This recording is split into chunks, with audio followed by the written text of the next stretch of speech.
2024 সালে সরকারদের যৌক্তিক এবং হিংসাত্মক বক্তব্য প্রদান করেন। বিশেষ নিরীহ নিরস্ত্র আন্দোলন ছাত্র জনতাকে রাজাকার হিসেবে আখ্যায়িত করে তাদের নির্মূলের প্ররোচনা দেন। উপরোক্ত উস্কানিমূলক ও হিংসাত্মক বক্তব্যের প্রেক্ষিতে ছাত্রলীগের সশস্ত্র সন্ত্রাসীরা ঢাকা বিশ্ববিদ্যালয় এলাকায় শান্তিপূর্ণ আন্দোলনকারীদের শিক্ষার্থীদের উপর হামলা চালায়। সেই সময় আসামি আসাদুজ্জামান খান কামাল, চৌধুরী আব্দুল্লাহ মামুনের অধীনস্থ নিয়ন্ত্রণাধীন আইন শৃঙ্খলা রক্ষাকারী বাহিনীর সশস্ত্র ছাত্রলীগের সন্ত্রাসীদের বিরুদ্ধে কোনো ব্যবস্থা গ্রহণ না করে তাদেরকে উপরোক্ত অপরাধের সহায়তা করে।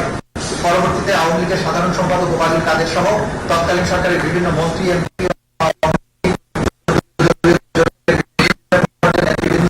শেখ হাসিনার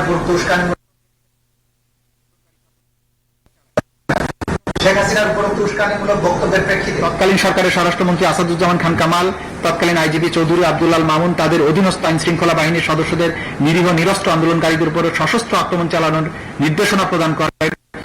এই সকল সশস্ত্র আক্রমণের ধারাবাহিকতায় 5ই আগস্ট 2023 সহস্রাধিক অনেকে স্থায়ীভাবে অঙ্গহানি এবং অন্ধত্ব বরণ করা সহ চিরতরে পঙ্গু হয়ে যায়। আসামি শেখ হাসিনার উক্ত উস্কানিমূলক বক্তব্য উদ্বুদ্ধ হয়ে আসামি আসাদুজ্জামান খান কামাল, চৌধুরী আব্দুল মামুনের মতে তাদের অধীনস্থ নিয়ন্ত্রণাধীন আওয়ামী লীগ ও 14 দলীয় আইন শৃঙ্খলা বাহিনী বিভিন্ন হাসপাতালে গিয়ে আহতদের চিকিৎসা গ্রহণে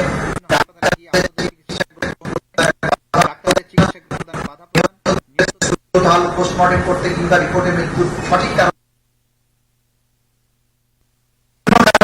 করে, নিহতদের জানাজা এবং কবরস্থ করতে বাধা দেয়,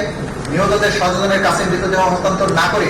বেওয়ারিশ লাশ হিসাবে গণকবরে দাফন করা, লাশ গুম করার উদ্দেশ্যে আগুন দিয়ে পুড়িয়ে দেওয়ার মাধ্যমে অমানবিক আচরণ বা আদার ইনহিউম্যান অ্যাক্টস